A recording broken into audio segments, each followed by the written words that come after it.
Hi, it's Hugh Foster here. Whilst this intro is playing, I'll explain the challenge I set myself in this particular video. The original bass parts in this song are quite varied in tone and at times clearly overdubbed, with the exception of a couple of moments where the parts would be impossible to play simultaneously.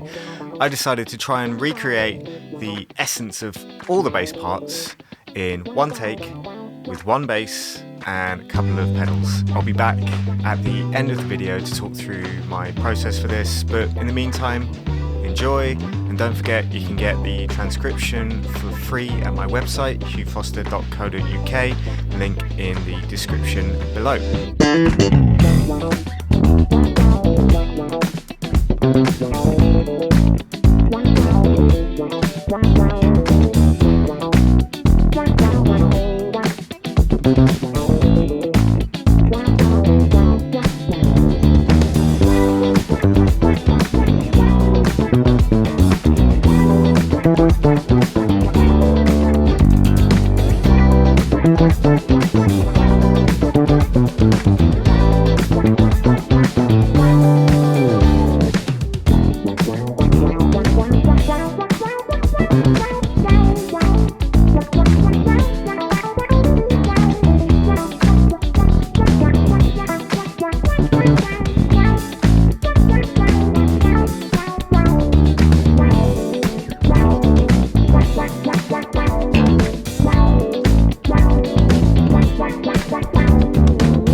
Okay, let's talk gear. So starting with the bass, I'm using my Anaconda UJ5E bass, which is a really versatile instrument, even for a passive bass. Just put it in the work. Yeah. Just cut from a tree. That's it. Okay? That's it. Stop whining. No more government subsidies for active basses. Yeah, talk to him. When the bass first comes in at the first B section, like playing whole notes, I've got both the neck and bridge pickup selected, tone almost all the way open. So that's like playing up here as well by the neck, and so on. On this bass, the bridge pickups can be selected either individually or both together. I've got them selected together for a bit more punch overall. And then when the main groove kicks in, I've got this useful little switch here, which allows me to solo just the bridge pickups. Really good for that Jacko-esque tone and really great for, for solos in general sort of use. So, okay, so at the same time as I'm soloing the bridge pickup, I'm turning on my fuzz pedal, and I'm using a Doom made by 3-Leaf Audio. It's a fantastic pedal for colouring the harmonics whilst maintaining the dynamic range. My settings all appear somewhere here, or maybe over there. I'll decide in the edit.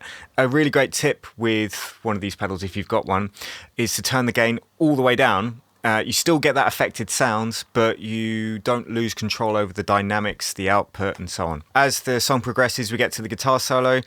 I spotted a couple of moments where I could throw in those overdubbed pops. Okay, so I'll show you what I did, not in real time, unfortunately, but yeah, just to break it down. Okay, turn off the fuzz, unsolo the bridge pickup, pop, fuzz back on. Okay, and tone-wise, I didn't really have a convenient time to actually flick that switch back onto the soloed bridge pickup until later on in the section going into the B section. But tone-wise, it's similar. I just feel like, the soloed bridge pickup is a little bit closer to the original. At the bridge, this is pretty much like when the bass first comes in, clean sound, both pickups on, played towards the neck. For a really nice, warm, round tone. Okay, but yeah, finally we get to the bass feature over the outro.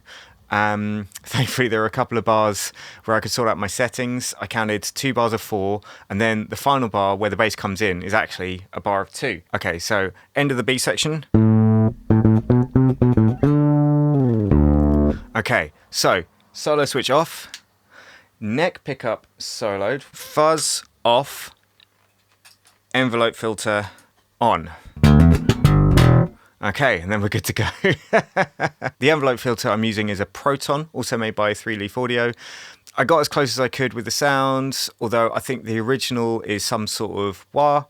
I don't know though. I've heard Cory is very good at responding to questions on Instagram, so maybe I'll reach out to him, see what he says. Before I go, just another note on the rest of my processing here. On my board, I'm using a Cali 76 at the very start of the chain. That's just a compressor to just catch any peaks, smooth things out a little bit. And then I've got a Noble preamp where I'm just adding a tiny bit of bass and treble boost. And then in my DAW, in my case, Ableton, I'm using Wolf compressor on the 2-bus glue setting to help with just a few more of those dynamic variants. And also a low pass EQ to get rid of any rumble. So in this case, I'm setting it to around 30-40 hertz. And yeah, that just about covers it from me. If you feel like supporting me as I make videos like this and other educational bass-related content, please consider signing up as a supporter on my Patreon. That's patreon.com/Hugh Foster. All right, see you guys next time.